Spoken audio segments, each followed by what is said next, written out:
Զրուցում են քաղաքական գործիչ ազգային ժողովի նախկին պատգամավոր Նաիրա Զոհրաբյանի հետ։ Տիկին Զոհրաբյան, կխնդրեմ այսօր մի քանի կարևոր օրակարգային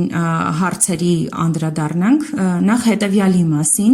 Վրացական մի շարք ԶԼՄ-ներ գրեցին այն մասին, որ Հայաստանը դիտարկում է սահմանազատման այդ գործընթացի շրջանակում Վրաստանին սահմանամերձ մի գյուղ փոխանցելու հնարավորությունը։ Խոսքը Ջիլիզա գյուղի մասին է, որը գտնվում է երկու երկրների սահմանին Լոռու մարզի Ալավերդի շրջանում։ Չնայած որ այս տեղեկատվությունը Փաշինյանի խոսնակը հերքել է, ամեն դեպքում մենք միշտ ականատես ենք եղել, որ նման օրինակ նորությունները նախ հերքել են, հետո էլ իրականություն են դարձել։ Այս սահմանազատման գործընթացում, որը սկզբում Ադրբեջանի հետ սկսվեց, հետևանքները դրա որոնք են մինչև այսօր, որոնք մենք տեսնում ենք ու դեռ նոր պետք է ականատես լինենք։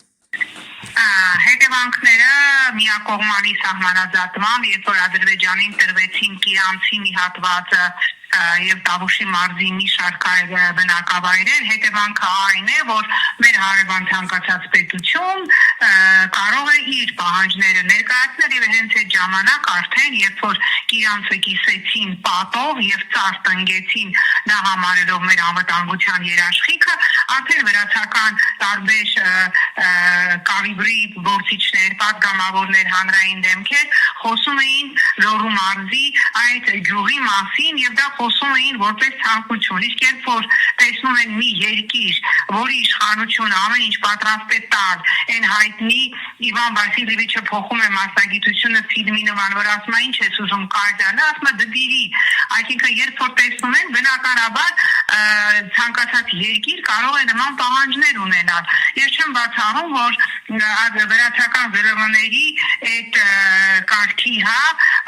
ուտկաները, լրատվական ընդհանրապես զոնդաժ անելու խնդիր ունեն եւ նաեւ հետագայում օրակարգ ձևավորելու խնդիր ունեն, եթե տեսնեն, որ Հայաստանը շարունակելու է Ալիևի ասած ճակերտավոր անկլավները Տիգրանաշեն եւ Տավուշի մարզում այլ բնակավայրեր եւս, եթե ստորագրվի այսպես կոչված խաղաղության պայմանագիրը վերադարձնել, եթե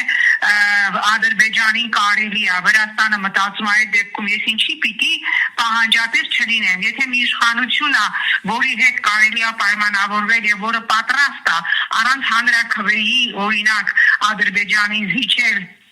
Հայաստանի Հանրապետության սուվերեն տարածքից բնակավայրեր, մինչդեռ մեր սահմանադրության մեջ նշված է, որ 1 միլիմետր անգամ սահմանի փոփոխություն բացառապես համաժողովրդական հանրաքվեով պիտի լինի, ես չեմ զարմանում, որ Վրաստանն կարող է այլևս ոչ թե ԶԼՄ-ների, այլ պաշտոնական եւ պետական մակարդակով այս հարցը բարձրացնել։ Այստեղ խնդիրը իրանք չեն, այստեղ խնդիրը Հայաստանի իշխանությունն է։ Դե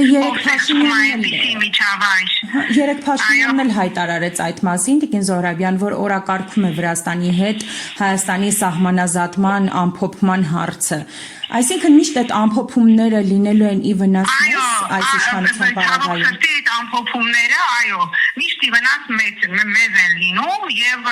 ես չգիտեմ ինչն է հերքել խոսնակը, բայց եթե վրացական լրատվամիջոցները արդեն նման խնդիր բարձրացնում են, նշանակում է այդ սահմանազատման, սահմանագծման գործընթացում նման առնվազն դիտարկում եւ առնվազն խոսակցություն եւ առնվազն խոստում եղել է։ Ինչ ասեմ, ես չունեմ այլևս բառ, չունեմ այլևս էպիտետ նկարագրելու այն ինչ հիմա այսօր կատարվում է Հայաստանում, երբ որ մենք պիտի ուրախանանք, որ գոնե Երևանը մնացել է, որտեղ Ալիևի աղջիկը այն տարօրինակ հայացքով Լեյլա Ալիևան գիրք է գրել Արևմտյան Ադրբեջան եւ ձեռի կրծքին սխմած շրջում է եվրոպական մայրաքաղաքներով ու պրեզենտացիա է անում, որտեղ Երևանը ներկայացված է Երևանը որպես ադրբեջանական քաղաք։ Տիկին Զոհրաբյան,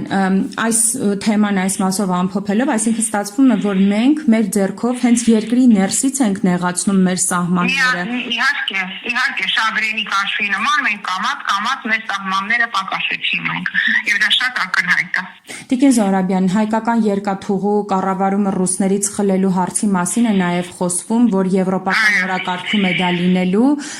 նաեւ մամուլում գաղտնի փաստաթղթերի մասին էր գրվել,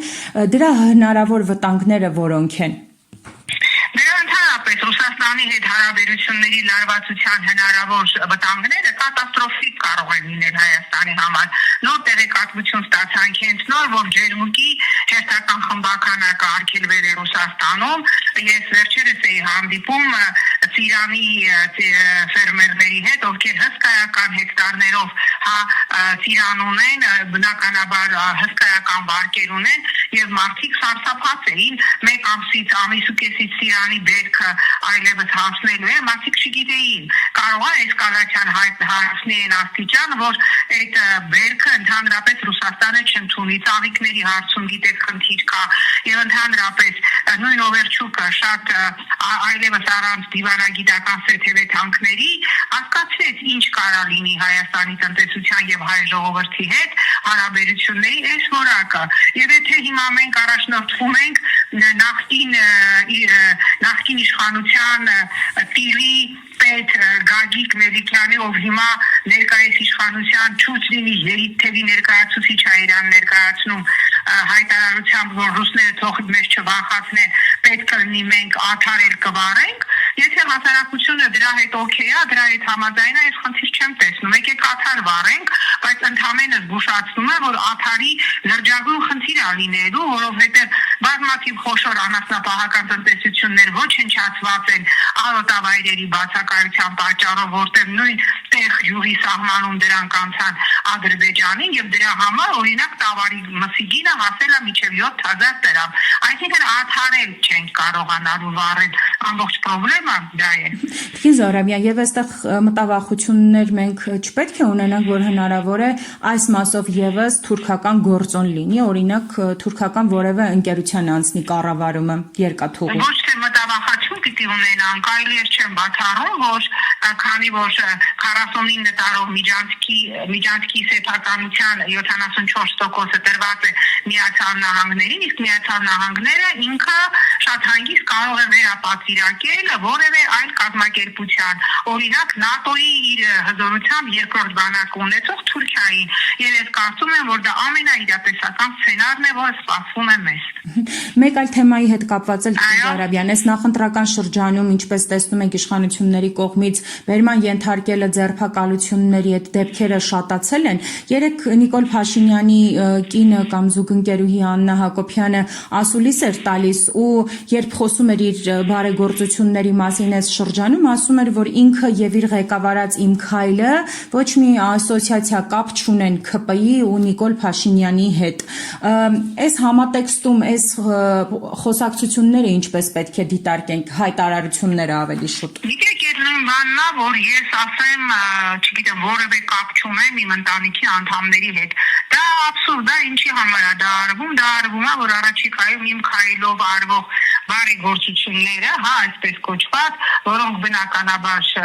աշխատելի են ԿՊ-ի օգտին, ներկայացվի որպես չուժոյ մարդու արած գործընթացներ, դա ծիծաղելի էլ չի, դա նույնիսկ անհարմար է, մեղմ ասած անհարմար։ Տիկին Զոհրաբյան, այնուամենայնիվ այս պահին Աննա Հակոբյանը որպես քաղաքականության մեջ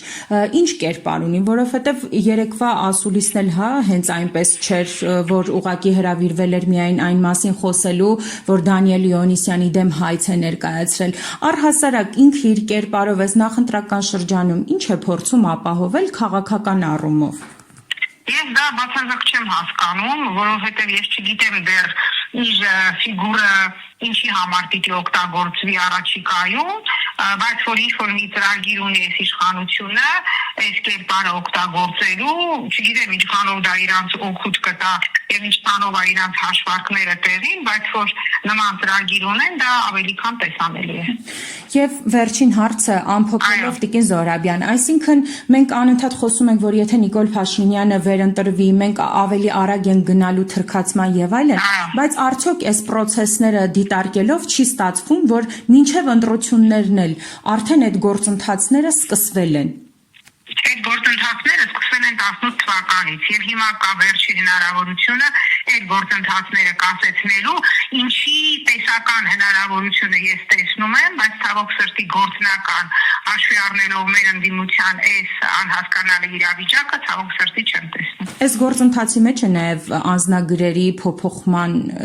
Իհարկե, Նիկոլ Փաշինյանը ստիետ վերընտրվեց, մենք ունենալու ենք մեր պետության ծննդականում գրվելու է Հայաստանի 4-րդ հանրապետություն, ինքը անպայման ուզում է ինչ-որ մի պետության հիմնահոր կարգավիճակով մնա եւ լինելու է Հայաստանի 4-րդ հանրապետություն եւ այս ռաբիզ անձնագրերի շապիկները հենց դրա վկայությունն են։ Եվ ինքը քանիցս ասել է, որ մենք պետք է գնանք դեպի 4-րդ հանրապետություն ու այս ամենը դրա նախապատրաստական քայլերն են, որտեղ տեսնելով այս վիճակը ընդդիմության եւ կարծում եմ ինքը հիմք ունի մտածելու իր վերարտադրության շատ լուրջ շանսեր ունենալու մեջ։ Շնորհակալ եմ մեկնաբանության համար։